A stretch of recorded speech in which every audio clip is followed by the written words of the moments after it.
Hey there, welcome to my talk at SalesConf, which happens to be the last talk at SalesConf 2022.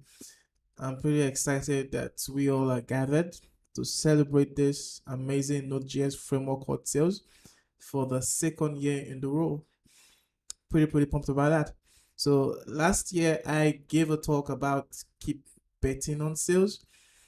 It was a philosophical talk. So this year talk would be a little bit philosophical and also me unveiling to you a couple of things I've been working on for the sales ecosystem as far as building full stack Node.js app goes.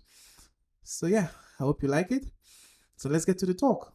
Okay, so my talk is titled "How I Want to Build Sales Apps," and in a subtitle, it's simplifying building modern full stack apps. So I'm going to start in a note where I show you or take you through the journey building salescast.com. But before that, let's talk a little bit about me. My name is Kelvin Omereshone. You know me online as probably Dominus Kelvin or KOO. I'm a developer advocate at Fleet Device Management, also the founder of Salescast, which is salescast.com, the platform that teaches sales and hope to foster a vibrant sales Node.js community. And I'm the resident sales developer advocate, like I like to call myself. So everything sales, I'm always in favor of it because I believe the framework is great. You could follow me on Twitter at Dominus_Kelvin. Okay, so that's about me. So my journey with sales started off by me wanting to have a robust Node.js framework that sort of pieces everything one would need to build a full stack JavaScript application, which was what Node promised. But before I met sales, you always have to piece out things for yourself. So you have Express, for example, or any of those micro frameworks where you get to piece in your photo structure and logics and every other thing you would need. You just have to npm install. So you get to see Node.js projects that want to do the same thing or similar thing or convention, but with different approaches in terms of how they get their file storage or their file structures rather. So when I found sales, it was pure love for me, and that led me to build salescast.com, which is a platform that teaches sales, both paid and free screencast. And I built it back in 2020.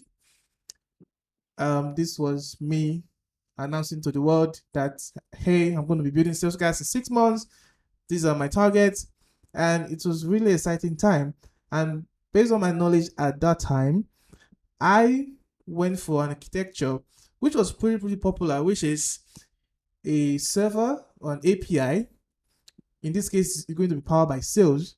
Then a single page application, which as at the time and even now, for me, my go-to front-end framework is Vue.js, but with something called Nuxt. So I went with it with this stack, sales in the backend, Nuxt, which sort of simplify Vue because it's like a meta framework on top of Vue, which give you this very nice routing that I liked. I also went with Tailwind CSS, which I believe it's a miracle to the CSS community as far as styling web pages go. Then Vuex for state management, because in the front end, if you are building an SPA, you need to do some form of state management. And as of the time, Jamstack was the rave of the moment. So this way, I get to host salescast.com as a static site, right? So I could host on Netlify or Render, and that was interesting to me. So these are the benefits of this stack that I chose. Number one, the SPA with Vue. I love Vue. It's simple, it's intuitive, and I also have my backend in sales, which is also simple and intuitive. So that got me pretty much off the ground to give Salescast into the hands of anybody who wants to learn about sales, Node.js, or full stack JavaScript for that matter. So what are the cons of this stack? First of all, I have to manage two repos. So as a solo founder or as a solo entrepreneur building your businesses, timing is pretty important in the sense that you don't want to waste time managing things that you shouldn't be doing. So managing two repos, yeah, it wasn't really that great. Also, I was duplicating logic because in the sales paths we have policies which I could use to protect my route, saying, okay, this user can't have access to this if it's not logged in and that. And I also have to duplicate that logic in Nox middleware for like these certain pages because they are two separate apps. So I have to duplicate the logic for policies and middlewares, and it did not sit well with me, to be honest. So also authentication wasn't all that great because if I was in a full stack sales app, I should be able to use sessions, but I wasn't a full stack sales app, so I have to do something like JWT and stuff like that, which was not so cool. And again, duplicate routing, like I mentioned before, you have your APIs. You also have to get your pages also, because why? They are both separate apps. Which was the way to go if you wanted to build like a single page app, like a single page applications anytime. Also, state management of the client. So state management on the client, in my opinion, is pretty hard. It's not undoable, but it is hard. And if it's something you can do without, then by all means, please do without it. Then I started thinking, and yeah, it's my fault. Is there a way to build an SPA that's powered by sales still? Because in my mind, and in my head, what I wanted is an SPA app powered by sales, and I'm building my pages with Vue single file components, which I love. And I'm also using built-in sales session for authentication. I'm also using the sales policies for authorizations. And I do not want to use parasales because we have parasales already in the sales ecosystem, which allows you to use Vue components in your server-side templates. It's good, but I've been spoiled with Vue single file components, and I like them and how simplistic and elegant it is to author pages using Vue SFC. Then, from researching and stuff, I found from the Laravel ecosystem a little technology called inertia, which poses to be the modern monolith. On first side of this, I was pretty interested, and I decided to investigate further. So what is inertia? So what inertia is like a routing library that allow you to use front-end frameworks you already love in your server-side code. So it gives you a server-centric flow of writing full-stack web applications without sacrificing the feel of an SPA or the robustness of an FVC framework like Sails, Laravel, or Ruby on Rails. When I saw this, I was like, wow, this is it. We've got to have this. So, like, one cool thing with Inertia is that you don't need the conventional way of building SPA. So, with the de facto way is that if you want to build a rich client-side application on the web, you need an API. But also, you need an API comes with the burden of building an SPA, separate repo, duplicate routing, client-side state management, and all that other unnecessary things that I just think it would be a thing of joy if you could do without. So the way Inertia work is it gives you this protocol that allow you write an adapter for any server-side language or framework that you'd want. So I had to do a bit of study and learning and unlearning in order to write what is called inertia-sails, which is one of the things I'll be unveiling in this my talk. So inertia-sails is an adapter that was made for sales in order for you to author full stack server-side SPAs or server-side driven SPAs using the inertia tech and using a front-end framework of a choice like React, Vue, or Svelte. On writing the inertia-sails adapter, I went on to recreate salescast.com, which I will call version 2.0 in this stack.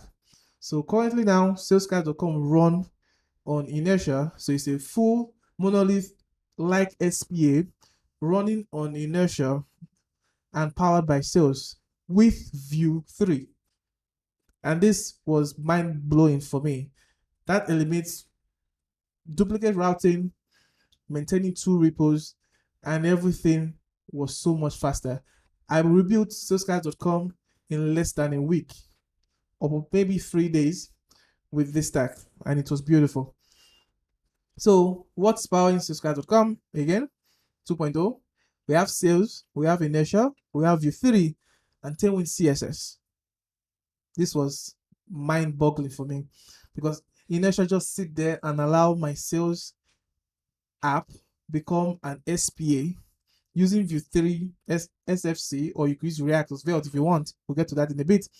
But with just these 4 technologies and the glue being inertia there, I had a new and a faster, a more modern monolith called salescast.com 2.0, which you could check out today.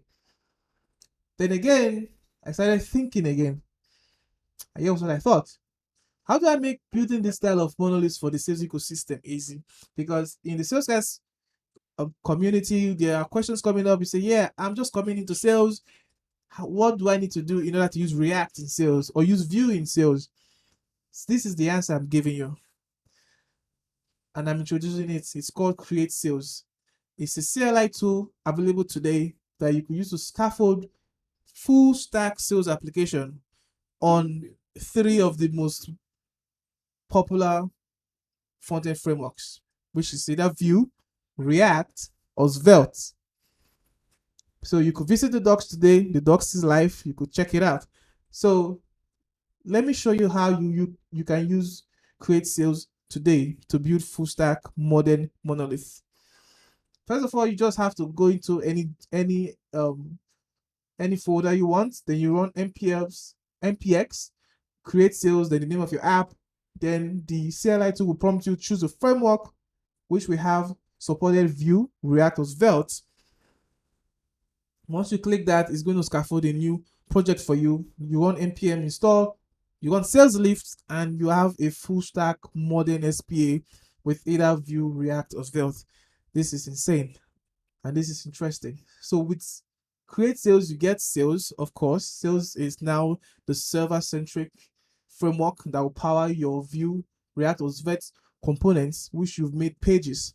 And with this setup, your front-end pipeline is powered by Webpack 5, no longer Grunt. And just to make it easy for you with styling, we've added an opinionated twist to this CLI tool, which is Tailwind CSS, because I believe if you want to get to market quicker, the tools you use should be able to stay behind the scene and give you superpower for you to work and ship out your business logic. And Tailwind CSS just remove all the hustle of writing CSS and just give you a familiar API classes in your HTML to just write good and elegant CSS, which I find is a good add to this CLI tool. So what are the pros of this stack? One code base. You just have to maintain a single code base. You get to use the front end tech you already love. If you're a Vue lover, React or Svelte, it's all there. With one command, you choose a framework, you get that framework to power your pages. You can rely on trusted and tested authorizations and authentication. You could use sessions. You don't need a state management framework anymore, because with this setup, you get to return the data for each page.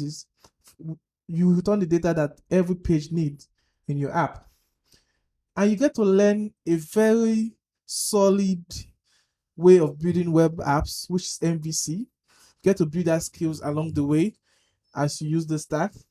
Then you reduce context switching. No more switching to the client in a separate code base or the server in another separate code base. You just work on one single project and you get an SPA. You get all the benefits of an SPA with a server-centric development workflow. Amazing. So when I was researching about this talk and stuff, I came across a whole lot of quotes that stuck with me. Number one, state management is hard on the front end, which I know because I've used tools. Even as good a state management tool as Vuex is, there are also places where you get to have issues with it. So you could do away with all that complexity with this new and elegant way of building modern single page applications. So you get the performance benefit of a single page application without the added complexity of a client-side JavaScript framework. No more client-side routing, no more state management, and all the other stuff you would need if you are building a separate SPA. With this workflow with inertia-sails, all that is history. Yes, and again, I saw it's a pity the JS word is being eaten by reactization, and most new developers don't get to experience the simplicity and joy of using a well-designed MVC framework. So I really love writing sails, which was one of the push to make an adapter for inertia in sails, because when you work in an MVC framework, you get to learn these patterns, these tried and tested patterns over time that will make you inherently a better developer. And I don't think it's worth sacrificing that learning for building something like an SPA with all the complexity. Yes, and you also get like a GraphQL-like experience, because like I said, you get to return the data every page need. I'm going to do a little bit of demo, which I'll show you how this works. Yeah, and no more loading spinners, because they say SPAs are fast in the sense that your client is separate from your backend, and your client can load up without needing the backend. But is that really true? Because if your application loads up and the only thing I see is a loading spinner or loading spinners, that application is not useful at that point in time yet. So there's still going to be extra API fetching. So the backend and the frontend, they are not that decoupled. They're still linked together. So I prefer that when my application loads, it loads with my data, which makes more sense. So we can do away with endless loading spinners. So let's look at the high level of how inertia work. So I'm just going to quickly show you a bit of a demo. Pray the demo God be with me. So I'm going to switch to my terminal right now. So with the inertia framework, which you could find at inertia.js.com, there was a demo made with Laravel and Vue. So I did a clone, not a complete clone yet, because I was busy with writing salescast.com 2.0 as a way to really dogfood this. So, but this code called PingCRM is going to be open source on the Salescast HQ GitHub repo, and you could look at the code and see what it is today. So I'm going to run sales lift. Oh, before that, let me open up the code and just show you how it works. So this is a full stack sales project, which was made by running npx create sales, then name of your app. You just run this command and you pick the framework. So if we do that, you get to see you could put Vue, React, or Svelte. I'm going to cancel that because I already have that. So that's cancelled. So this gave us PingCRM. So if we go back here, and I'm just going to show you how the folders work. So API is your standard sales folder, right? Then assets, inside assets, you have what we call, you have the JS folder, which will contain your pages. You could have layouts, your composables. This is something new with Vue3. So depending on what you pick, if you pick React, you get to see probably just components and stuff. You could add more folders you need. But the folder under the JS folder you should be caring about more is pages, because this is where all your pages are in. So this is a Vue3 powered monolith. So the pages are written in Vue, but you could write them with React or Svelte, depending on the one you choose, because with the create sales CLI tool, all these are scaffolded for you. So this is just a demo. So yeah, let's start with the entry point. We're not going to go to routes, and let's look at home index.js. So this is a normal routing in sales. If I open that, you get to see there's a sales hooks.inertia.render. All right. So what is happening here? So with the inertia adapter we wrote, which is powering this up, when a request is made to slash, like the home of your application, your sales app is going to know that, okay, this is an initial request, and it's going to look for a page called index in here, which is this page, and it will serve that up to the client. So this is just the page, which is a normal view component, a view SFC. And how does Inertia know to route to these pages? It's all done here in this app.js file. So here we have a create Inertia app, set the title. This is just setting up title, and this is the resolve method that gets called, that lets Inertia know which page to serve up. So I'm saying that there's going to be a name, which is the name we pass in here.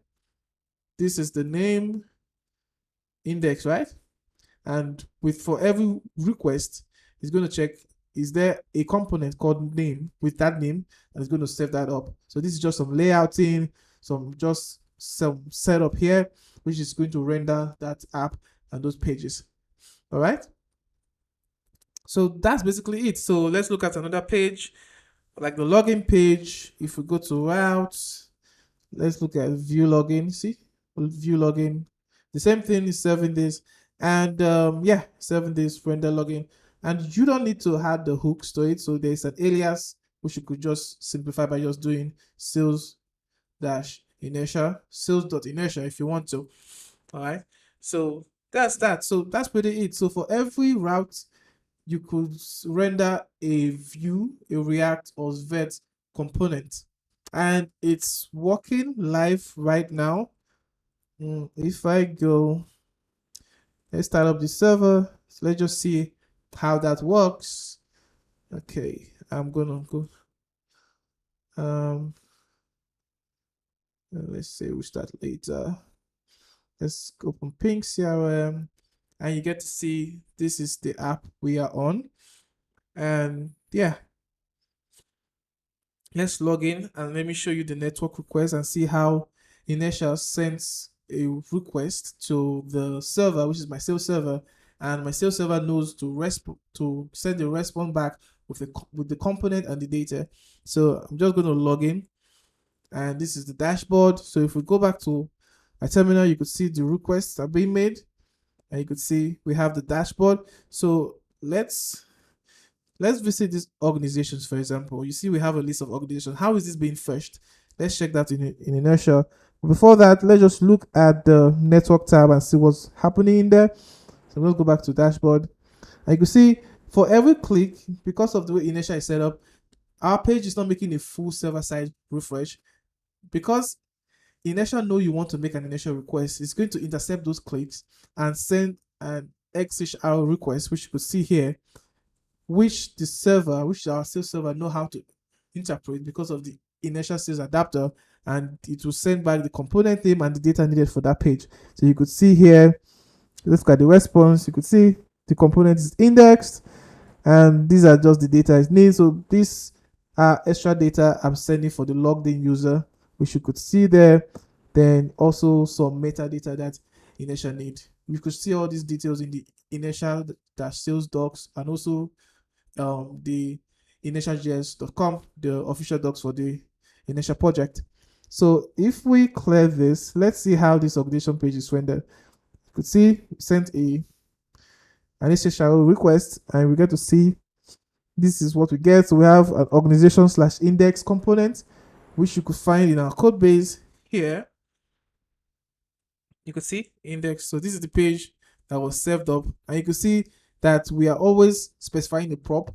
And how does sales supply those props? So if we say, let me say view organizations, I think, yeah, view organization, and yeah, so this is our action, which is actions 2, which is a good old actions 2 action in sales that you're already familiar with. And here we could see how we're doing our business logic. This business logic is just for pagination, but this is the crux of it here, where we are returning the file, the page name, which is organization site index, then the props, which the component is already expecting in here. And that's literally it. So right now you have an SPA fully functional, driven in a sales application, and everything just works. And everything just works. You get to reports. There's no reports yet, but you get the idea. You could click all these. You could see it's not making a full page request. It's acting like an SPA, but it's in a sales application, which is mind-boggling.